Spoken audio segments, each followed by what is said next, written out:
Tu as tes crayons de couleur, Geek Belge? Non, j'y vais seulement... comment on dit quand les crayons sont trop mal taillés? Taillé? Je sais pas du tout. Avec une bûche, non Non, je sais pas du tout. Ouais, bref. Donc voilà, les albums de coloriage. Comment rater son début? Voilà, c'est ça. De 76. Donc, dernière partie sur les coloriages chez Dupuis. Voilà, ça tient plus du post-scriptum parce que ça sera court. Les années 70, il n'y en a pas beaucoup. Ouais, puis c'était...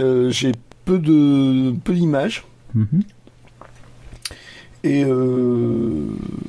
ça ressemble plus... Enfin...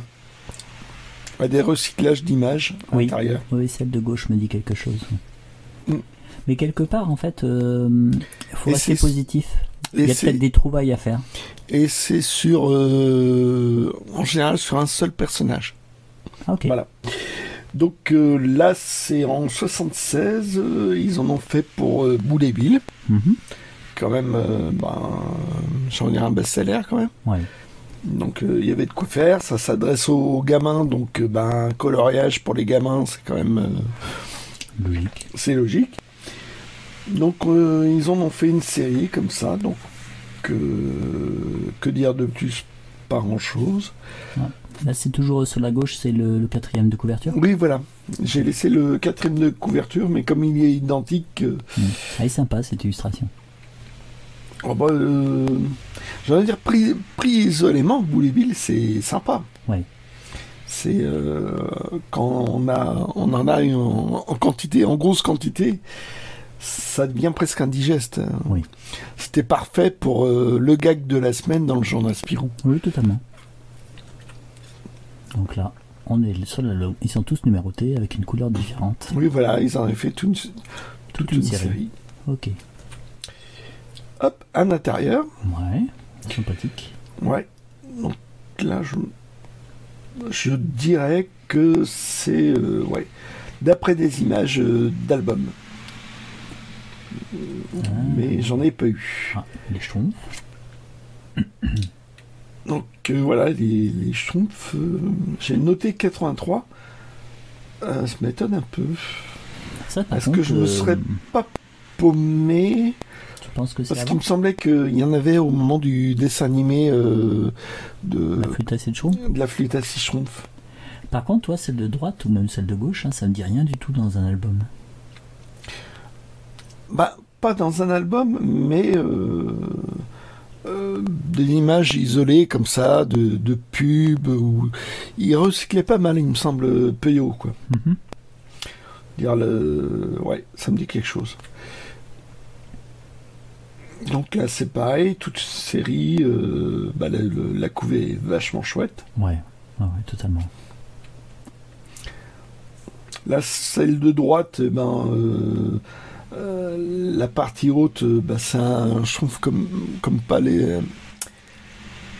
pas comme les autres, tiré de cette histoire-là. D'accord.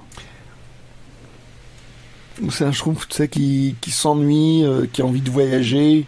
Oui. Et en fait, il y a un danger. Enfin, le grand Schtroumpf lui a donné un petit sifflet. Oui. Pour pouvoir rentrer instantanément dans le village. Ouais, ça me dit quelque chose. Et cette image-là est tirée de ça.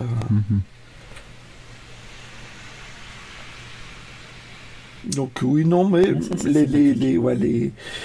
les images de couverture ont l'air vraiment inédites, celle-là. Ouais. L'album 8. L'album 8, avec le dos de couverture. Benoît Bricefer. Ils ont fait pour Benoît Bricefer, qui est assez étonnant parce que je suis pas sûr que c'est eu un gros succès, Benoît Bricefer. Ouais, pour moi, c'est nettement plus, plus confidentiel. Plus alors, tu l'as dit le mot. Mais oui, c'est ça qui est amusant, c'est qu'ils le mettent au même niveau que Billy Bull et qu'il y a des Schtroumpfs, quoi. Billy Bull. Bouléville. Ouais. Hop. Donc là aussi, ils ont fait une petite série. Donc ça reste sympathique. Ouais, à un moment donné où, là peut-être pour la nouveauté qui était le fétiche, en 79, mais je suis pas sûr que ces albums datent de 79. Oui, tu avais la liste des titres sur le... Oui, c'est le fétiche. Mais... Le fétiche dernier. Attends, je vais revenir un peu en arrière. Hop là, il n'y a pas de fétiche. Copyright. Bon, on verra ça tout à l'heure. Donc c'est bilingue A. Et là, on passe en 85. Ah, là, il y a un copyright, là. Là, un copyright, ouais. On voit tout en bas. Et tu vois, c'est à peu près la même maquette, c'est ça qui est marrant, tu vois. Ouais, totalement. T'as vu, le 1, en fait, c'est un vaisseau spatial, ouais. Et donc, là, le Scrum Mustache, ça marchait bien à l'époque. Hein. Par la suite, maintenant, c'est devenu vachement confidentiel, cette série. Hein. Ouais, alors qu'en fait, on en trouvait partout. Hein, Ouais, et puis bon, je sais qu'il y a eu un CD-ROM. Exact. Et c'est passé de Dupuis à Glénat. Et bon, il y a l'auteur Stegos et son fils Walt a pris le relais. D'accord. Il me semble qu'il avait eu des problèmes de santé et que son fils... Là, ça évoquerait, en fait, avec le costume de Kenna, ça évoquerait le dilemme. Le dilemme de Kenna, ouais. Ah, j'ai bien aimé cette histoire. C'est pas... Ouais, c'était pas mal. J'aime bien. Mais le point de vue des Galaxiens, j'en dirais, il y avait à boire et à manger, quoi. Ouais, je pense qu'il a utilisé les Galaxiens comme, en fait... comme les Schtroumpfs. Ouais. Ça, hein. Sauf que ça... En faisant des gags, en ça l'utilisant... marchait pas forcément bien. Donc, Peyo arrivait à rester dans le domaine du conte, alors que là, il y a un côté science-fiction et ancré dans le réel, qui était un peu incompatible. Donc, ceux-là, je les ai jamais vus ensemble. Ouais, donc ça voudrait dire qu'ils ont été distribués. Il y a de fortes chances qu'ils aient été distribués qu'en Belgique. Je sais pas. Mais moi, c'est... Regarde en bas, en fait. T'as album para colorear. Donc, et t'as Colorian Burr. Donc, ça supposerait qu'en fait, ils ont une été... diffusion européenne. Oui, c'est ça. Carrément européenne. Donc, mais bon, c'est assez surprenant parce que bon, ça a eu son succès, les Kenna et le Scrum Mustache, mais à ce point-là. Oui, c'est ça. Et ça a été traduit en allemand et en espagnol et italien. Ouais, pourquoi pas. Ou alors c'est qu'ils diffusaient cela même si ça n'avait pas été diffusé dans le pays. Oh bah quand même. Ça pourrait montrer, il y aura un petit peu de marketing, on va dire. Ouais. Donc voilà pour les diapos que je disposais. Et on va passer une toute petite partie live. Voilà, j'ai la chance d'en avoir deux. Parce que c'est franchement pas facile à trouver. Là, je crois que je me demande s'il n'y a pas... Ça fait pas 15 ans minimum que je l'ai. Je crois que je l'ai trouvé à Lyon, dans une librairie spécialisée. Bizarrement, c'était soldé. Enfin, j'avais trouvé 2-3 trucs assez incroyables dans ces soldes. Dont donc ce coloriage, le numéro 3 des Schtroumpfs. Donc là, on peut regarder à l'intérieur tranquillement. Donc tu vois, ça a l'air vraiment d'un extrait de case qui a été peut-être un petit peu retravaillé, mais c'est voilà. Le Schtroumpf bricoleur. Hein. Ah, c'est le Schtroumpfeur de temps, ça. Ah oui, exact. Qui fait la pluie et le beau temps. Ouais, exact. Là, ça peut... j'ai vraiment l'impression des images qui ont été faites, qui ont été plus ou moins recyclées. Là, c'est pour le 100e Schtroumpf. Ça peut être partout, j'ai envie de dire. Ouais. Mais bon, pour moi, c'est pas inédit tout ça. Là, c'est difficile à dire. donc je dirais que c'est un montage. Oui, c'est ça. Là, je dirais que c'est dans un gag. Pareil, il y a des trucs comme ça. Ça, par contre, ça me dit rien. Mais je suis pas sûr que ce soit inédit, quoi. Mais bon, ça reste sympa. Dire c'est des dessins de bonne qualité, quoi, j'ai envie de dire. Ah, Knap. Voilà. Donc ça, j'ai vu ce visuel-là sur un jeu de plateau. C'était Bully qui avait fait un jeu de plateau au moment il y en a eu 2, je crois. J'ai fait des recherches il n'y a pas très longtemps. Donc il y en a un au moment de la flûte à 6 schtroumpfs, le dessin animé de 76, qui a été l'occasion de faire de la para-BD. Et il y en a un deuxième. Il y en a un sur la flûte à 6 schtroumpfs, et un sur les schtroumpfs noirs. Et donc en fait, comme tu l'as acheté neuf, il n'a jamais été utilisé par des enfants, quoi. Non, mais je me suis chargé de faire du coloriage, moi-même. Tu penses pas que j'ai osé faire ça? Bah, tu m'étonnes. Ah, et on passe en fait à jouer un Père Louis. Bah, il fait partie de l'univers des schtroumpfs. C'est vrai. Ou vice-versa. Oui, c'est ça. Donc là, voilà, ça me rappelle, dans une case, quoi. Oui, c'est vrai. Lequel, je sais pas. Mais ça, ouais, c'est un dessin de pub, de promotion. Je pense qu'on l'a vu plusieurs fois, celle-là. Donc, voilà, dans l'ensemble, c'est pas des... Petit détail, en fait, c'est bizarre la façon dont les jambes du cheval sont. Non, le cheval. C'est curieux. Ah, c'est pas à l'amble. C'est pas à l'amble. Non, c'est...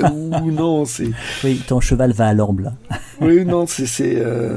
Ouais, c'est ça. Aller à l'amble, justement, c'est un défaut chez les chevaux. Parce qu'en fait, aller à l'amble, ça veut dire qu'il inverse. Je crois qu'il n'y a que les chameaux qui vont à l'amble. Je sais plus ce que c'est. Les chiens aussi. Enfin, généralement, les chevaux, ils font pas ça, justement. Mais en tout cas, oui, c'est pas la position correcte des chevaux. Normalement, cette patte-là devrait être... là non, c'est la patte arrière noire devrait être collée à celle-là. Ouais. Voilà. Et effectivement, si celle-là allait devant, il irait à l'amble. C'est-à-dire qu'il y aurait les deux du même côté qui sont dans la même position. Et là, on ne sait pas. C'est un peu bon. Bah, disons que Maurice de Lucky Luke avait avait étudié le truc et avait trouvé des positions toujours les mêmes. Oui. Donc il se cassait plus les pieds avec ça. Et donc ces chevaux, ça allait. Et puis je crois qu'il y avait des espèces de, pas des films, mais une série de photos. Oui, c'est celle-là. Qui décomposaient les mouvements. Ouais. Les mouvements de chevaux. Des chevaux, des hommes, de tous les animaux. Et en fait, c'était au début du cinéma, en fait, comme ils ont réussi à... Même avant. Pour moi, c'est avant. Ça dénote très... Oui, exact. C'est un nom très particulier, tous ces instruments qui permettaient de décomposer les mouvements et en fait, en accélérant, de rendre le mouvement. Les kinéoscopes ou des choses comme ça. Vous regarderez, il y a des sites là-dessus. Et il y a des savants parmi nos... Oui, parmi totalement. Nos abonnés. Nos abonnés, on a des gens qui s'y connaissent. Ouais. Tant mieux, qui vont nous aider. Oui, c'est ça. Aidez-nous. Pauvres de nous. Donc tu as réussi à allonger la sauce avec tout ça. Mais bon, le kinéoscope, si c'est ça... Il me semble que c'est ça a été pas mal utilisé par les dessinateurs de BD. Ouais. Hop là. Donc moi, celle-là, c'est certain, c'est dans des gags histoire de schtroumpf. Parce que il est pas doué, donc plus ça va, plus il sera proche de sa cible, il me semble, un truc comme ça. Ah oui, exact. Et à la fin, il est super content parce qu'en fait, il est à bout portant. Il était à bout portant, il était juste à côté. Et donc, voilà. Donc, bon, ça, c'est le coup classique. Hein, ouais, ça, je pense l'avoir vu en couverture d'un journal Spirou, voire même d'un recueil Spirou.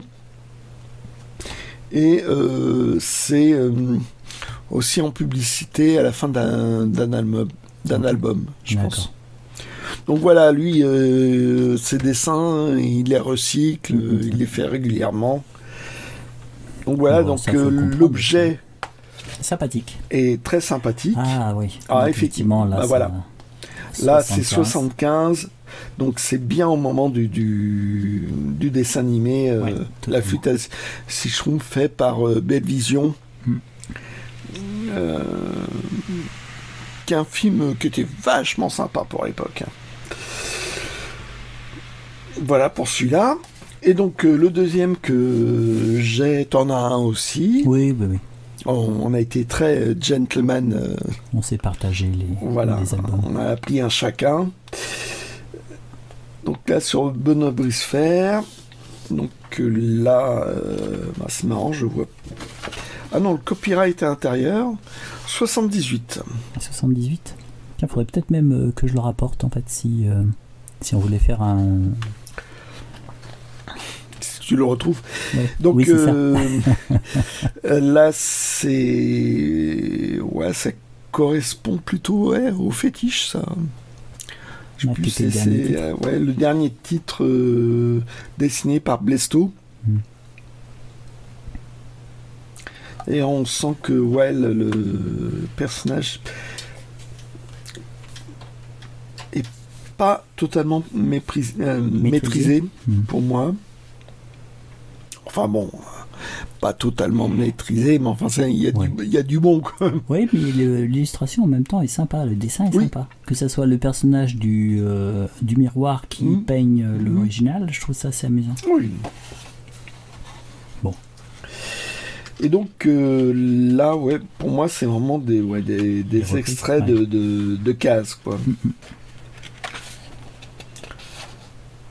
Oui, là, c'est le début avec le tonton Placide. Ils ont chacun reçu un livre en prix. Oui. Un cartonnage. Ça se faisait plus à l'époque. Ouais, mais dans l'histoire, c'est ça. Hein. Ouais, c'est vrai que ça fait un peu ça. Ils ont un prix. Des livres de prix. Ouais, ils ont des livres de prix encore. Je crois que ça se fait plus, ça, maintenant. Non. Déjà, à l'époque, qu'il y a encore ça, ça m'étonnait, quoi. Ah, moi, j'en ai eu un en CM2. Hein. Ah. CM2, en fait, quand tu quittais le CM2, tu avais un livre qui t'était offert. Ah, c'est normal, c'était plus vieux que moi. ça se faisait encore. De bon temps. Voilà. Moi, ça se faisait plus. Je suis plus jeune que toi. Ouais, c'est vrai. Avec des chances de quelques mois en maximum, mais bon. Ouais, je crois que c'est ça. Oui. Là, alors, c'est que la ville où j'étais était plus généreuse que là où tu étais. Où ta ville était plus arriérée. Alors, donc... On va enchaîner ? On va enchaîner, oui. Ouais, ça vaut mieux pour toi ? Oui, pour toi aussi. On va pas en venir en main, quand même.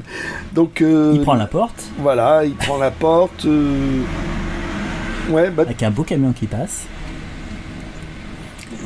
C'est fait exprès. Ah, ok. Donc là, bon, allez. En haut, il a la grippe. Ouais.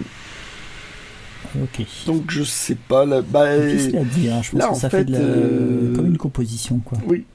Et puis là, ça montre quand il est enrhumé, qu'il perd toute sa force. Il prend des médicaments. Il prend des médicaments. En général, il prend des trucs de costaud. Des remèdes de cheval parce que il a vite besoin de sa force. Alors là, Cirque Bodoni, ça c'est Walteri qui a dessiné. Elle est chouette, hein. Donc là, lui il ressemble vraiment à un personnage de Walteri.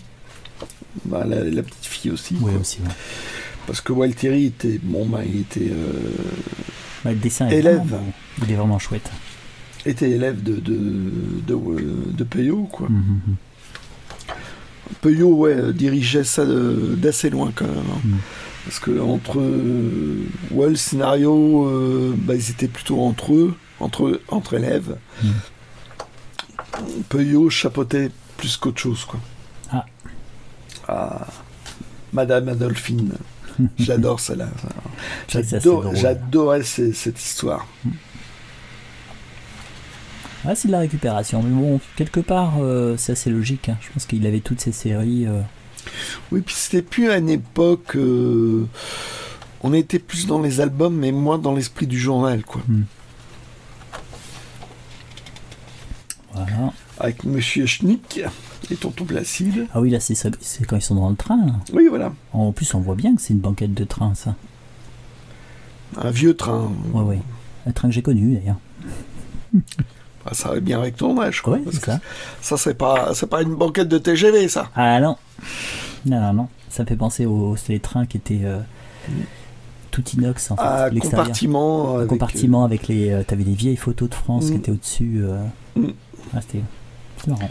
Donc là, une scène de bagarre, toujours dans l'album Tonton Placide. Et ça là, comme ça, me dit rien. C'est peut-être tiré d'une pub ou un truc comme ça.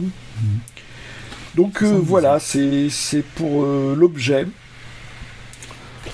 Ouais, c'est quand même sympathique à voir. Ah, c'est sympathique. Ah, oui, je vais pas cracher sur le fait que d'avoir ces deux-là, Parce qu'il y en a plus, je serais preneur. Hein. Toi aussi, je pense. Oui. C'est vrai que ça donne envie, en fait, en les feuilletant. Donc voilà, ça termine tout ce que j'avais trouvé sur les coloriages. N'hésitez pas à faire partager si vous en avez trouvé. Si vous en avez, n'hésitez pas à le signaler. Ouais. Bon, voilà. Ouais, je pense qu'il y a encore des choses à découvrir dans ces albums-là. Oh, oui, bien sûr. Ça fait des chouettes petits trucs. Hop. Bon. Ok. Bon, à plus. À plus.